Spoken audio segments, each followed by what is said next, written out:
नमस्कार। आज हम जानेंगे श्राद्ध तथा पितृ पूजा के बारे में। देवकीनंदन महाराज तथा संत रामपाल जी महाराज के इसमें क्या विचार हैं।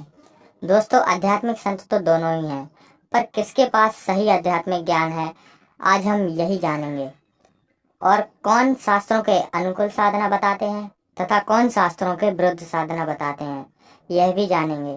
तो आइए शुरू करते हैं देवकीनंदन जी महाराज तथा संत रामपाल जी महाराज के बीच आध्यात्मिक ज्ञान चर्चा को। सबसे पहले जानते हैं देवकीनंदन जी महाराज के विचार कि उनका कहना क्या है। जिन पितरों का तर्पण नहीं होता, जिन पितरों का श्राद्ध नहीं होता, वो पितृ तड़पते हैं पितृलोक में और वो अशांत कर देते हैं तुम्हारी लाइफ को। देवताओं से भी पहले पूजा करनी चाहिए पितरों की, ये सावधानी पूर्वक समझ लो। तुम्हारी सासू, तुम्हारे ससुर जी जब तक न जाएं, उनसे सीख लो कौन सी तिथि को किसकी श्राद्ध होती है, और सीखो, जीवन भर याद रखो। वो दुनिया में कोई पूजा हो न हो, अपने पितरों की पूजा जरूर करो। आपके पितृ शांत हो गए तो कोई भी देवता आपको खुश नहीं कर सकेगा। तो आइए अब जानते हैं जगत गुरु तत्वदर्शी संत रामपाल जी महाराज के विचार। लोक में स्पष्ट किया है, भूत पूजने वाले भूत बनेंगे। ये देखिएगा, श्रीमद् भगवत गीता, गीता प्रेस गोरखपुर से प्रकाशित है, जयदयाल गोविंद का इसके अनुवादक है। ये है अध्याय नंबर 9, श्रीमद् भगवत गीता, श्लोक नंबर 25। देवताओं को पूजने वाले देवताओं को प्राप्त होंगे, पितरों को पूजने वाले पितरों को प्राप्त होते हैं, और भूतों को पूजने वाले भूतों को प्राप्त होते हैं, और मेरा पूजन करने वाले मुझको ही प्राप्त होते हैं। अब ये श्राद्ध कितना आगे फिर अब आपको दिखाते हैं झलक पुराणों में क्या लिखा है। एक मार्कंडेय पुराण है। एक रुचि नाम के ब्राह्मण थे, ऋषि, और उसने वेदों को समझा पढ़ा कि मनुष्य जीवन, ये ज्ञानी आत्मा थे कि मनुष्य जीवन केवल मोक्ष प्राप्ति के लिए प्राप्त होता है। इसलिए उसने ना तो विवाह कराया, ब्रह्मचारी पद पर रहते हुए 40 वर्ष की उम्र होगी थी, और अपना जंगल में वन में रहता था, कोई मकान झोंपड़ी भी नहीं डाल रखी थी, ये सोच करके मोक्ष प्राप्ति करानी है और ना क्या संग्रह करना है, 2 दिन का जीवन है। अब वो वेदों अनुसार साधना कर रहा था, रुचि ऋषि, और उसके जो पिताजी, दादाजी, परदादाजी, चौथा दादाजी, वो मर चुके थे, वह भूत बन रहे थे, और वह भी ऋषि थे, ब्राह्मण थे। उनने भी ये कर्म कांड करे और करवाए थे, तो भूता बनेंगे वह। तो वो चारों दिखाई दिए और कहा, बेटा तूने विवाह क्यों नहीं करवाया, विवाह करवा के तुम हमारा श्राद्ध करता है और हमारी गति हो जाती। अब रुचि कहने लगा कि पितामहो, वेद में तो ये मना कर रखा है, ये श्राद्ध श्रुद्ध निकालना, ये कर्म कांड करना, ये तो मूर्खों का मार्ग है। और वो पितर भी कहते हैं, बेटा है तो ऐसा ही, इसमें कोई संदेह नहीं, मिथ्या नहीं है, सच्चाई है। लेकिन हमारा क्या होगा, एक तुम बाढ़ में जाओ, थारा क्या होगा, आप मरे, अरे पुत्र और मरवाने के लिए तैयार करे। या देखो मार्कंडेय पुराण, ये गीता प्रेस गोरखपुर से प्रकाशित है, ये गीता प्रेस गोरखपुर से प्रकाशित है। ये 242 पृष्ठ पे संक्षिप्त मार्कंडेय पुराण, रोच्य मुनि की उत्पत्ति कथा। मार्कंडेय जी कहते हैं कि ब्राह्मण, पूर्व काल की बात है, प्रजापति रुचि ममता और अहंकार से रहित इस पृथ्वी पर विचरते थे। उन्हें किसी से भय नहीं था, वे बहुत कम सोते थे। उन्होंने न तो अग्नि की स्थापना की थी, न अपने लिए घर ही बना रखा था। वे एक बार भोजन करते और बिना आश्रम के ही रहते थे। उन्हें सब प्रकार की आसक्तियों से रहित एवं मुनिवर्ती में रहते देख उनके पितरों ने उनसे कहा, ये देखिए चारों आगे भूत बन रहे, ये देखो, ये रुचि ऋषि है, ये इनके पहले बने हुए वो पंडित जी सारे भूत पूज का भूत बन गए। अब ये दिख गए इसने सारे इकट्ठे।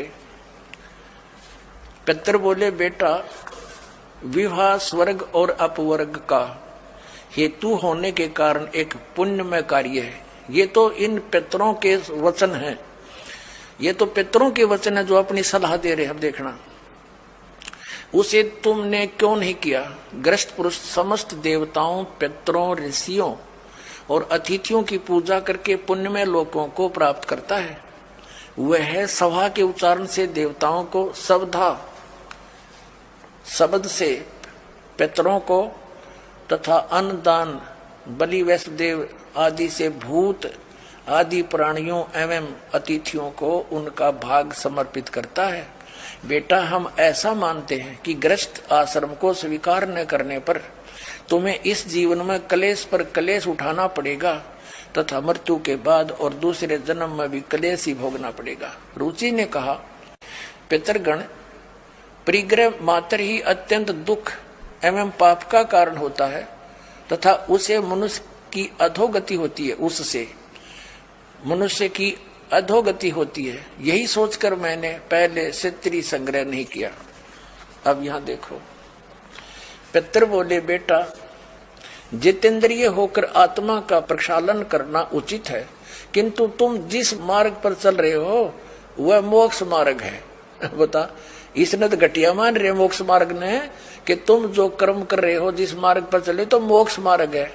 अरे हम बतावांगे पितृवृंद का मार्ग। देखिए, रुचि ने पूछा, पितामहो, वेद में कर्म मार्ग को अविद्या कहा गया है, जो तुम सलाह दे रहे हो वो कर्म कांड, श्राद्ध श्रुद्ध निकालना, पितृ पूजना, वो तो मूर्खों का सलाह कही है। फिर क्यों आप लोग मुझे उस मार्ग में लगाते हैं।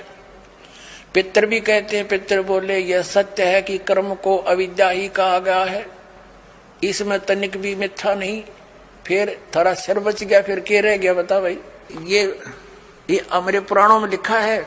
अब इस बात को पितर भी मानते हैं कि आप जो साधना करें तो मोक्ष मार्ग है, और आप फिर उसको सलाह दे रहे हैं भूत पूज, श्राद्ध निकाल, ब्याह करवा, और यो नरक मार्ग है। और आप भी मानते हैं कि आप जो मार्ग अपना रहे हो तो मोक्ष मार्ग है। और रुचि कहता है वेद के अंदर तो इसको अविद्या मूर्खों की साधना बताइए, तो पितर भूत पूजना, श्राद्ध निकालना, और पितर स्वीकार भी कर रहे हैं। कहा ऐसा ही है, इसमें कोई मिथ्या नहीं। दोस्तों, जैसा कि आपने सुना, संत रामपाल जी महाराज ने प्रमाण सहित बताया कि श्राद्ध निकालना तथा पितृ पूजा आदि करना ये सब व्यर्थ है। तो आइए अब हम जानते हैं कि पितर हमको कुछ लाभ दे सकते हैं या नहीं। मुक्ति का मतलब है जिसकी मुक्ति होती है वो भगवान में जाके समा जाता है, परमात्मा के स्वरूप, परमात्मा में ही समाहित हो जाता है। और जब परमात्मा में समाहित हो जाता है, तो जब आत्मा हमारे पितरों की परमात्मा में समाहित होती है, तब परमात्मा ही हमारे पितर बनकर हमारी सारी चीज स्वीकार करते हैं। उससे हमें क्या फायदा? तुम्हें फायदा है। जब तक परमात्मा तुम्हारे पितर बनकर वो सब स्वीकार करते रहेंगे, तुम्हारे परिवार में कभी भी न तो अशांति होगी, न धन की हानि होगी, न वंश में हानि होगी। वंश भी रुकने वाला नहीं है, वंश भी चलता रहेगा। आप लोग देखते होंगे बड़े बड़े धनवानों के वंश नहीं चलते। क्यों नहीं चलते? बहुत बड़े धनवान व्यक्ति मैंने देखे हैं, धन तो बहुत है पर वंश चलाने वाला कोई नहीं। वजह, उनके पितर शांत हैं। पितर शांत होंगे तो आपका वंश नहीं चलने देंगे। बड़े सावधानी पूर्वक समझने योग्य बात है। इसलिए देवताओं से भी पहले पितरों की पूजा करनी चाहिए, एनी हाउ, कुछ भी करके। तो आइए अब जानते हैं जगत गुरु तत्वदर्शी संत रामपाल जी महाराज के विचार। को अविद्या मूर्खों की साधना बताइए, तो पितर भूत पूजना, श्राद्ध निकालना, और पितर स्वीकार भी कर रहे हैं। कहा ऐसा ही है, इसमें कोई मिथ्या नहीं। फिर ये बकवाद घट रखी, अग्रुम ऐसा कर लो, पितर ऐसा कर देते हैं, पितर पुत्र दे देते हैं, टट्टू दे देते हैं, अपा भूखे मरे, बतावे मूर्ख बना रखा है। एक थोड़ी सी झलक दिखाते हैं आपको इसी मार्कंडे पुराण में। इन कहां से ले रखे ये श्राद्धा के सिलसिले। एक मंदालसा नाम की औरत थी, उसने अपने पुत्र को शिक्षा दी, और वह ये ले रहे हैं। देख, मार्कंडे पुराण के अंदर है, यही आपको सुना रहे हैं। ये 81 पृष्ठ से थोड़ा सा लेंगे। मंदालसा बोली महाराज, ये मंदालसा ज्ञान देती बिहारी है। ये 82 पृष्ठ पे संक्षिप्त मार्कंडे पुराण यहाँ देखिए।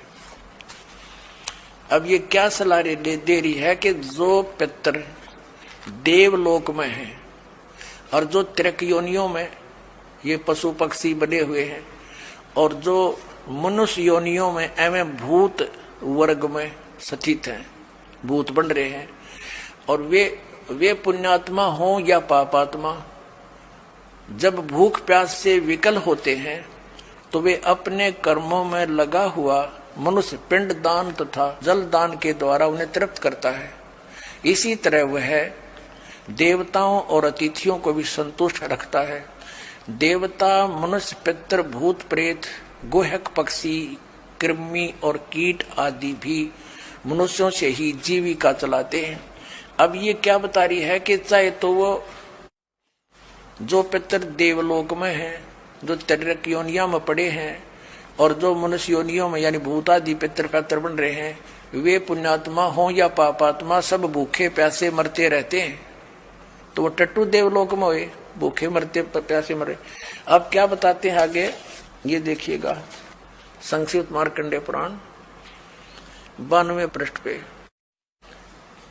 इनमें से जो नरक में निवास करते हैं, जो पशु पक्षी की योनियों में पड़े हैं तथा जो भूत प्रेत आदि के रूप में स्थित हैं, उन सब को विधि पूर्वक श्राद्ध करने वाला यजमान तृप्त करता है। कैसे करता, सुनो।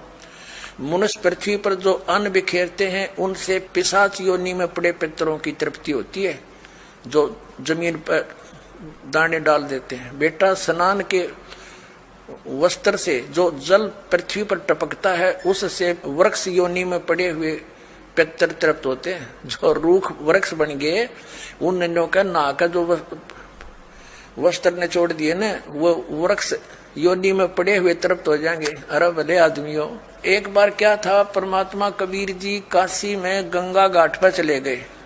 गंगा का एक घाट बना हुआ है, वहां पर ये ब्राह्मण लोग सूर्य को यानी ऐसे सूर्य की तरफ मुंह करके गंगा से जल उठावें और वहीं डाल दें। कबीर साहब बढ़कर उसमें गंगा में घुटनों पानी में और ऐसे नौकरन लगे, गंगा के जल को पटरी पर फेंक रहे पूरी स्पीड। अब वो सारे पंडित जी अपना काम छोड़कर कबीर साहब की ओर देखने लगे, कहने लगे, वो कबीर ये क्या कर रहा तू? कबीर जी बोले, आप क्या कर रहे हो? मैंने ना पूछा, तुम क्यों पूछ रहे हो मेरे से? पहले आप बताओ आप क्या कर रहे हो? कि हम अपने पितरों को स्वर्ग में जल भेज रहे हैं। ये हम यहाँ जल डाल रहे हैं ना, ऐसे मंत्र बोलकर, ऐसे सूर्य की तरफ मुकर के, ये वहां स्वर्ग में हमारे भूखे प्यासे पितरों को जल प्राप्त होगा। परमात्मा बोला, मैंने एक बगीची लगा रखी अपनी झोपड़ी के आगे, और मैं उस झोपड़ी को उस बगीची को सींच रहा हूं। फिर मंड के करड़े हो गए। तो वो कहने लगे, रे भोले आदमी, इतनी दूर कैसे जाएगा जल? ये तो यहीं पड़ा है। वो तेरी झोपड़ी के आगे बगीची जो छोटी सी लगा रखी, वो कैसे सिंचाई होगी इससे? कि 1 लाखों किलोमीटर दूर, मील दूर तुम्हारे पितरों को स्वर्ग में ये पानी मिल सकता है, तो ये 2 किलोमीटर पर क्या दिक्कत आएगी इसको? तो दोस्तों, आपने देखा, तत्व ज्ञान तथा शास्त्रों के अनुकूल ज्ञान सिर्फ संत रामपाल जी महाराज के ही पास है। तो संत रामपाल जी महाराज जी से नाम दीक्षा लें और अपना कल्याण करवाएं। अगर आपको फ्री में घर बैठे संत रामपाल जी महाराज जी से नाम दीक्षा लेना है तो इन नंबरों पर हमें संपर्क करें।